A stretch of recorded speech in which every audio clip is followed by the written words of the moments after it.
안녕하세요 여러분, 이쌤과 함께하는 뻔뻔한 역사 시간이 돌아왔습니다.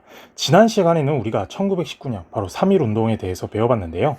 3.1운동은 국내외적, 3.1운동이 발생하기 전 국내외적 상황에서 국외적 상황으로는 28 독립선언, 일본에 있었던 2월 8일날 1919년 2월 8일에 있었던 28 독립선언 때문에 결정적 배경이 되었고, 국내적 상황에는 고종의 사망으로 종교개가 일어나면서 발생했습니다. 그래서 이 3.1운동의 전개 과정은 총 3단계로서 1단계에서는 독립선언으로 비폭력 평화 시위를, 2단계에서는 도시로 만세 시위가 확산되면서 커져 나갔고, 3단계 농촌 지역으로 확산되면서 국외에서도 만세 시작이 되었고, 즉 폭력적 투쟁으로 바뀌게 되었습니다.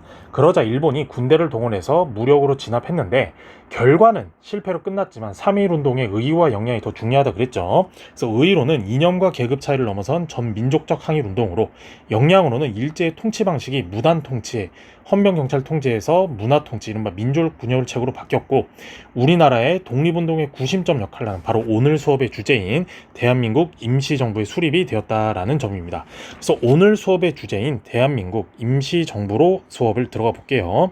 자, 이 대한민국 임시정부 수립 굉장히 중요해서 4대 시험에 다 나오는데요. 먼저 한 가지 의의를 말하자면, 황제국의 대한제국에서 이제는 국민국의 대한민국으로 바뀌었다라는 겁니다. 우리는 지금 흔히 대한민국 하는 게 입에 익숙하잖아요. 근데 예전에는 대한제국이 조금 더 익숙했다. 왜? 황제가 다스리는 제국에서 국민 주권의 국가인 대한민국으로 바뀌었기 때문에 그렇습니다. 자, 그래서 이 대한민국의 임시정부 수립의 과정을 먼저 보도록 할게요. 자, 대한민국 임시정부의 수립 과정을 이렇게 세 단계로 나뉘는데요. 먼저 하나는 연해주 지역에 있었던 대한국민의회, 또 한 가지는 대한민국 임시의정원이라고 해서 상하이에 있었던 세력, 또 한 가지는 서울에 있었던 한성정부인데, 당연히 서울에 있었던 한성정부는 실질적으로 활동하기가 어려웠어요. 왜? 조선 총독부가 세워진 한국 서울 땅에서 독립운동을 하기가 쉽진 않았겠죠. 그래서 요 한성정부는 이른바 명목상 대표였다. 명목상 대표였고, 실질적으로는 요 대한국민의회와 대한민국 임시의정원이 있었는데, 요 대한국민의회는 여기 볼까요? 자, 지도에도 있죠. 바로 연해주 블라디보스톡에서 있었던 건데, 우리가 지난 시간 1910년 비밀결사 활동할 때 배웠던 대한광복군 정부가 업그레이드돼서 만드는 단체입니다. 그래서 이들은 무장투쟁론을 추구하고 있었다라는 거예요. 즉 무장, 독립전쟁을 해야지만 우리가 독립을 할 수 있다라는 입장이고, 대한민국 임시의정원은 바로 요 상하이에 있는 단체입니다. 상하이에 있는데 이들은 외교 독립론을 추구했어요. 즉 무장투쟁보다는 열강들에게 외교로서 우리가 뭔가 해야 된다. 자, 그런데 사공이 많으면 배가 산으로 가죠. 그래서 이렇게 한성정부 명목상이지만 연해주에도 있고 상하이도 있으니까 너무 많다, 우리 통합해서 통합정부를 세워보자라고 해서 모든 독립운동가들이 투표를 합니다. 민주주의의 꽃답게 투표를 해서 어디로 결정이 나느냐, 바로 대한민국 임시의정원 상하이 지역으로 수립이 결정이 돼요. 그래서 우리가 흔히 부르는 오늘의 주제인 대한민국 임시정부가 상하이를 중심으로 탄생하게 됩니다.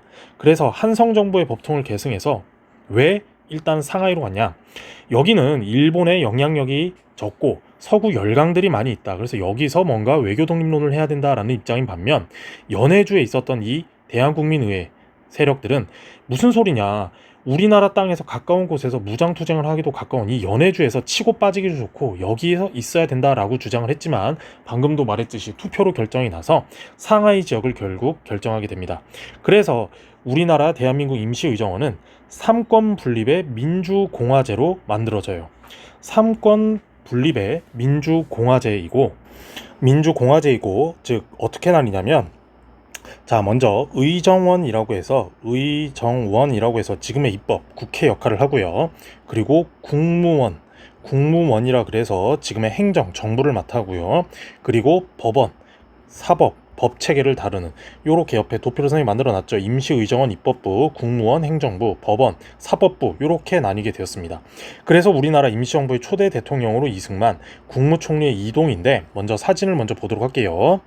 사진을 보면 왼쪽에 있는 게 바로 초대 대통령 이승만, 그리고 부통령에는 국무총리로는 이동인데, 밸런스를 뒀다 이거예요. 이승만 대통령은 외교 독립론을 추구했다면 이동희는 무장투쟁, 즉 연해주에서 있었던 사람으로서 밸런스를 적절히 안배를 해서 우리 독립운동을 한번 잘해보자라는 입장으로 운영을 했기 때문에 이렇게 대통령과 국무총리를 각각 그 지역별로 선별해서 구성했다라는 이야기입니다. 그래서 다시 원래 이야기로 돌아오면 그래서 의정원, 국무원, 법원 이렇게 나뉘었다라는 거예요. 그래서 대한민국 임시헌법의 사료도 봐야 되겠죠. 관련된 사료 자료를 보면요. 이렇게 만들어집니다. 대한민국 임시헌법인데 그 위에 보이죠? 자, 제1장 총령이라 해서 대한민국은 대한인민으로 조직함, 대한민국의 주권은 대한인민 전체에 있음, 바로 국민 주권은 국민에게 있다라는 뜻이죠. 그리고 대한민국 강토는 구한국의 판도로함, 지금 우리가 나라가 말하고 있는 북한까지 포함된 울릉도, 독도, 제주도, 마라도까지 포함된 겁니다. 그리고 대한민국의 인민은 일체 평등함, 이런 대한민국의 임시헌법을 제정한 게요 우리나라 초대 헌법이라고 할 수 있겠어요. 그래서 대통령제를 채택했고요. 삼권 분립, 방금 배웠죠? 의정원, 법원, 국무원 요 시스템으로 운영되었다. 자, 그러면서 요 대한정부 임시정부 수립의 의의와 한계를 보기 전에 먼저 다시 본 텍스트 내용으로 돌아가면요. 자, 임시헌법에 대해서 배워봤죠. 자, 그리고 대한민국 임시정부의 활동을 보면 비밀 조직망입니다. 대놓고 독립운동 한다고 하면 안 되잖아. 그래서 언더커버 활동을 했는데 그 언더커버 활동을 했던 기관으로서 먼저 나왔던 게 바로 연통제입니다. 이 연통제는 어떤 조직이냐? 바로 행정조직인데 정보와 군자금을 조달하고 국내외 연결망을 담당하는 기구예요. 그래서 일종의 그 우리나라 행정, 아무리 임시정부로 한다고 하지만 행정조직은 봐야 되겠죠. 그렇게 해서 임시정부의 행정망을 담당하는 기구가 연통제였다. 자, 그리고 정보기관으로는 뭐가 있느냐? 바로 교통국이에요. 이 교통국이 정보기관으로서 굉장히 큰 역할을 했는데 지금의 정보의 수집 및 분석, 교환 업무 담당한 통신기관으로서 지금의 그냥 국정원이다라고 생각을 하면 될 것 같습니다. 그러는 동시에 독립운동을 하려면 뭔가 돈이 필요하잖아. 그래서 독립운동 자금을 마련하기 위해서 애국공채, 나라에서 그 어음을 발행하는 거예요. 나중에 우리가 독립을 하면은 당신 이 어음장을 갖고 오면 우리가 돈으로 해주겠다. 그리고 국민의연금, 일종의 헌금이에요. 이런 식으로 자금을 모집했고 군사활동이 굉장히 중요한데 이 군사활동이 왜 중요하냐면 다양한 군사단체가 있었다고 그랬죠. 우리 저번에도 북로군정서, 서로군정서 이런 다양한 기존의 독립군의 편제를 하기 위해서 군무부를 설치했다. 지금의 국방부 개념이에요. 그래서 서로군정서, 북로군정서, 광복군 총영, 참의부, 우리가 나중에 배울 삼부할 때 배우는 참의부, 그리고 한국광복군 등 편성하면서 굉장히 많은 수많은 군부대들을 기존에 관할하고 편제를 했다. 그리고 미국 캘리포니아에 한일 공군을 형성하기 위해서 한인 비행사 양성소, 지금으로 치면은 그냥 공군사관학교 같은 거를 만들면서 군사적으로 굉장히 노력을 많이 했다. 그리고 임시정부는 외교에 조금 더 치중을 뒀다 그랬죠. 그래서 만든 게 외교활동으로서 외교위원부예요. 지금의 외교부라고 생각하면 되는데 파리의 김규식을 중심으로 여러 국제회의에 파견해서 유럽 중심에서는 파리 위원부를 중심으로 운영을 하고 미국에서는 이승만을 중심으로 한 구미위원부를 중심으로 활동을 하는데 이 파리 위원부고 구미위원부고 다 외교위원부의 산하에 있었던 기구로서 외교를 담당하는 특화된 기구였다라는 겁니다. 자, 그러면서 교육과 언론도 신경을 쓰는데 학교 설립하는데 굉장히 많은 노력을 기울이고요. 그리고 독립신문, 여러분 헷갈리면 안 됩니다. 우리가 알고 있는 독립신문은 서재필이 만든 독립협회에서도 만든 신문이 있는데 독립신문이 바로 동음이의어예요. 대한제국에 있었던 독립협회에서 만들었던 독립신문은 그냥 민간단체로서 그냥 만든 신문이고 독립협회에 정보를 알려주는 게 대조선 독립협회 회보라는 기관지고 임시정부에서 만든 이 독립신문은 여기에 우리의 정보와 독립운동의 상황 등을 아주 상세히 실어놨다라는 겁니다. 그리고 임시사료 편찬위원회를 설치를 해서 한일 관계사료집이라는 책을 만들어냈는데 이게 바로 우리나라 어떤 게 있냐면 한국인의 독립의식을 고취하고 한국 독립의 당위성을 확립하기 위해서 만들었어요. 그래서 어떻게 구성이 되어 있냐면 총 4편으로 구성이 되어 있는데요. 1편은 한일 관계사예요. 일본과 우리나라 고대에서부터 어떻게 관계를 맺었는지, 즉 1910년대까지 상황인 거고 2편은 어떻게 구성되어 있냐면 일본의 통치, 동아 정치, 우리 저번 시간에 1930, 40년대 일제 말살 정치에 대해서 배웠죠. 일본의 동아 정치에 대한 동아 정치가 불가능하다고 주장하는 거고요. 뭐 한국 신민화, 창씨 개명 이런 거는 다 우리나라한테 아무리 해도 통하지 않는다. 그리고 3편은 어떤 내용이냐면 일제 식민 정책의 본질을 정리했어요. 일제 식민 정책의 본질을 정리했고, 마지막 4편이 뭐냐면 바로 임시정부의, 임정희로 선생님 쓸게요. 임정의 수립 기록이에요. 임정이 어떻게 만들어졌는지, 3.1운동 이후에 어떻게 만들어졌는지에 대해서 그런 것들을 간략하게 정리한 내용이다라고 알아두시면 되겠습니다. 자, 여기까지가 이렇게 임시정부의 활동으로서 했다면, 이제는 뭔가 무너지기 시작해요. 처음에는 잘 운영이 됐지만 뭔가 이게 삐그덕거리면서 조금 무너지기 시작하는데, 그걸 무너지려는 그 발화점이 어디였냐면 바로 1923년입니다. 왜? 다시 써볼게요.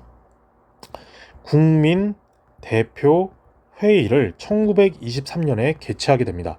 굉장히 중요한 회의인데요. 왜 중요하냐면 일제 탄압으로 바로 행정조직인 연통제와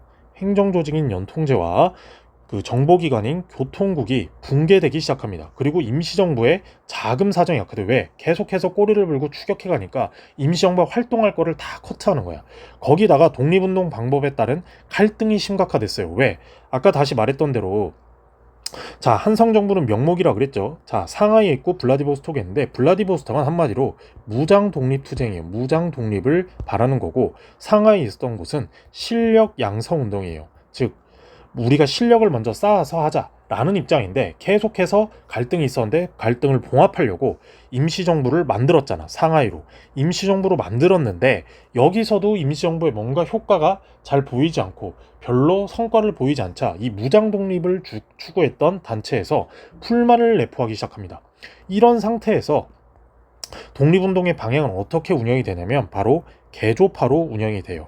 개조파는 뭐냐? 현재 임정을 개선해서 독립운동의 중심 역할을 맡아야 된다. 즉, 리모델링 하자 이거예요. 여러분들 집에서 보면은 집에 인테리어를 바꿀 때 엄마가 전면 수리냐 아니면 부분 수리냐 이렇게 하죠. 그것처럼 임시정부 우리 단체도 전면 개정이냐 부분 개정이냐라고 했을 때 부분 개정하자라고 주장했던 자들이 바로 개조파. 그럼 이에 반면 또 다른 파는 바로 창조파인데, 창조파는 무슨 소리냐? 새로운 조직을 만들어야 된다. 이미 현재 임시정부는 썩었다. 뭔가 새롭게 하려면 새수론 새부대 우리 새롭게 시작하자 라고 하는 세력이 있었고요. 또 다른 세력은 그냥 임시정부 옹호파에 지금 현재가 좋다, 더 이상 바꾸지 않는 게 좋다, 그대로 지금 쭉 가는 게 좋다 라고 했는데, 각각 개조파는 안창호, 이동희, 김동삼 이런 사람들이 있었다면, 창조파에는 우리 박용만 대조선 국민군단 할 때 배웠던 사람이죠. 그리고 신채호 이런 분들이 있었어요. 그에 반면 임시정부를 그대로 가자라고 했던 세력은 바로 김구, 이시영, 개최를 반대했고 아예 불참을 해버립니다. 이런 식으로 회의를 모집해서 우리 너도 나도 다 잘해보자라고 했지만, 역시나 사공이 많으면 배가 산으로 가죠. 그래서 국내 독립운동 세력이 국민대표회의, 이 국민대표회의에 참여를 통해서 임시정부를 뭔가 새롭게 하려고 했지만, 여전히 임시정부 옹호파는 그냥 아예 그냥 회의에 불참을 해버리고 개조파와 창조파로 분열이 돼서 결국에는 회의가 결렬이 됩니다. 그러면서 임시정부의 침체는 지속이 돼요. 왜? 계속해서 일본의 조선 총독부나 일본 제국주의는 쫓아오지, 자금은 제대로 안 모이지, 독립운동가들 모이면은 서로 분열이 되지. 이러다가 이승만 대통령이 탄핵을 당해요. 왜 탄핵을 당하냐면 이른바 위임 통치론이라는 거를 요구를 합니다. 위임 통치론을 요구를 하면서 결국에 이승만 대통령을 탄핵하고 집단 지도 체제로 전환을 해요. 한 명이 다 이끄니까 이건 뭔가 문제가 있다. 우리 집단 지도 체제로 바꾸자. 우리 지금 현재도 정치판에 보면은 한 명의 당 대표가 나와서 운영을 하다가 뭐 선거에 진다거나 불미스러운 일에 연루가 되면은 당 대표가 빠지고 당대표를 위시했던 그 집단이 붕괴되면서 집단 지도 체제로 바뀌죠. 그것처럼 임시정부도 대통령 체제로 운영을 하다가 대통령 1인 독재 체제로 되면 안 되겠다. 우리 뭔가 다 같이 n분의 1 민주주의 평화적으로 다 같이 이야기하는 세력으로 한번 바꿔보자라는 집단 지도 체제로 전환을 해요. 그런데도 별로 임시정부가 활성화되지 못하니까 김구가 일종의 태스크포스 팀을 만듭니다. 그게 뭐냐면 우리가 나중에 40년대 무장 독립 투쟁할 때 배울 건데 바로 한인 애국단이에요. 이 한인 애국단이라는 태스크포스 팀을 조직해서 활로를 모색하게 됩니다. 자, 그러면 이렇게 국민대표회의에 대한 결과까지 봤는데, 임시정부 수립의 의의와 한계에 대해서 한번 보도록 할게요. 임시정부는 그만큼 수립하는 데도 중요했고 그 활동하는데도 굉장히 중요했다 이 말이야. 그런데 왜 제대로 성과를 잘 못 냈는지에 대해서 한번 먼저 보도록 하겠습니다. 아까 국민대표회를 설명 하나 빼먹었네. 국민대표회에 관련된 사료도 먼저 한번 보고 갈게요. 바로 요게 국민대표회의 선언서인데 1923년 2월 20일 날, 자, 본 국민대표회는 2천만 민중의 공정한 뜻에 바탕을 둔 국민적 대화합으로, 즉 통합을 제대로 다시 해보려고 열린 건데 그만큼 제대로 통솔되지 못했다라는 이야기예요. 왜? 아까도 방금 말했던 개조파, 임정을 개선해야 된다. 창조파, 새로운 조직을 만들어야 된다. 그리고 임시정부 옹호파, 이런 식으로 세 갈래로 분열이 되다 보니까 제대로 뭔가 할 수 없었다 이 말이에요. 그래서 결국 임시정부의 침체가 지속되고 이걸 뭔가 타개하기 위해서 김구가 한인애국단을 만들었다. 하지만 임시정부의 의의와 한계에 대해서 보면은, 자, 의의입니다. 먼저 임시정부에 대한 의의는 우리 역사상 최초의 공화주의 정부예요. 공화주의 정부, 즉 우리가 처음 1910년대 말했던 보항주의, 보항주의, 공화주의 이런 거 배웠었죠.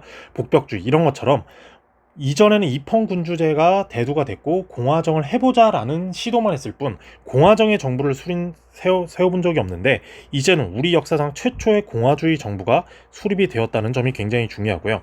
아까도 말했듯이 3.1운동 이후에 수립되었던 우리나라의 뭔가 독립운동을 다양하게 조직적으로 총괄적으로 지휘할 수 있는 중심체가 성립이 되었다는 게 임시정부의 의의입니다. 하지만 한계는 뭐냐면 여러 번의 시도에도 불구하고 임시정부는 서구 열강으로부터 공식적으로 승인을 받지 못했어요. 즉 망명 임시정부란 말이야, 말 그대로. 그렇기 때문에 서구 열강들, 특히나 일본과 친한 미국, 영국 이런 애들이 우리나라 말을 제대로 들어주지 않았다라는 이야기예요. 그래서 한계 부분이 외교 독립론을 그렇게 외쳤는데 도대체 한계 뭐 있냐 라고 하면서 아까 말했던 창조파에서 개조파를 엄청나게 공격을 했고 임시정부 옹호파에서도 엄청나게 공격을 하면서 뭔가 새로운 조직을 만들려고 했다라는 겁니다. 자, 그리고 그 옆에 보면은 대한민국 임시정부 헌정체제 변천이라고 했죠. 자, 1차 개헌은 대통령 지도제 후 3권 분립으로 대통령 이승만을 뽑았는데 이승만이 뭔가 이게 제대로 일을 못했단 말이야. 그래서 계속해서 문제를 발생시키고 그러니까 안 되겠다. 이제 우리 집단 지도 체제로 돌아가자 라고 하면서 바뀌게 됩니다.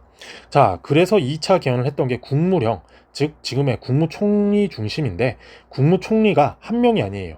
즉 다양하게 이상용, 양기탁, 김구, 그러면서 내각 책임제로 돌아갔지만 이것도 뭔가 문제가 많으니까 3차에는 아예 이제 집단 지도체제 최장 기간 동안 이제 국무위원으로서 한 명의 리더가 없어. 집단 지도야. 다 같이 우리 하는 그런 체제 운영이 되는데, 생각해봐요. 또 이야기를 하려고 하면 너는 나랑 동등한데 네가 뭔데 내가 뭔데 이러고 말이 나오니까 4차 개헌 때는 아예 주석 중심의 강력한 지도 체제를 만드는데 그게 바로 김구가 주석이 돼요. 왜? 이때 한인애국단의 활약이 있었기 때문이에요. 김구가 만든 한인애국단이 뭔가 활약을 보이고 제대로 성과가 있자 모든 사람들이 김구 중심의 김구의 식견이 좋다. 김구 지도야에 우리 똘똘 뭉치자라고 했고, 마지막 5차 개헌 때는 주석과 부주석 때 지금으로 치면 미국처럼 대통령제와 부통령제로 했는데 왜? 바로 통합 단계였기 때문이에요. 통합운동, 즉 우익과, 나중에 1930, 40년대 무장독립투쟁할 때 배울 건데 우익과 좌익의 통합단체에서 바로 우익의 김구가 주석이었고 부주석에는 김규식, 약간 중도 좌파, 우파긴 하지만 중도 좌익 쪽이랑도 관계가 괜찮은 그런 사람을 부주석에 해서 통합운동을 벌이려고 노력했다라는 이야기입니다. 자, 요거와 관련된 오늘 임시정부와 관련된 도표를 하나 선생님이 이렇게 그려보면, 자, 요렇게 그릴 수가 있습니다. 자, 임시정부가 수립이 되어 임정 수립 1919년 9월 17일 날 임정이 수립이 됩니다. 그러면서 고공행진을 해요. 연통제, 교통국, 그리고 한일관계 사료집을 만들면서 다양한 활동을 하지만 뭔가 침체가 되는데 그게 바로 오늘 배운 아까 국민대표회의예요. 국민대표회의가 1923년에 열리고 개조파, 창조파, 임시정부 옹호파로 분열이 되어 결국에 결과를 못 내고 침체를 하다가 김구가 태스크포스 팀으로 만든 한인애국단, 이걸 만들면서 뭔가 임시정부의 활동이 잘 되는 그런 단계로 전개가 되었다라는 게 오늘 수업의 핵심 내용입니다. 그래서 오늘은 임시정부에 대해서 임시정부의 활동과 수립 과정, 그리고 전개 과정, 그리고 결과, 의의와 한계에 대해서 배워봤고요. 다음 시간에는 이제 임시정부의 활동까지 했고 이제 무장독립투쟁, 이른바 청산리 대첩, 봉오동 전투, 이런 무장독립투쟁에 관한 내용을 배워보도록 하겠습니다. 그래서 오늘 수업은 여기까지고요. 좋아요, 구독, 알림 설정 해주시고 다음 시간에 더 재밌는 수업으로 찾아올게요. 그럼 다음 시간에 만나요.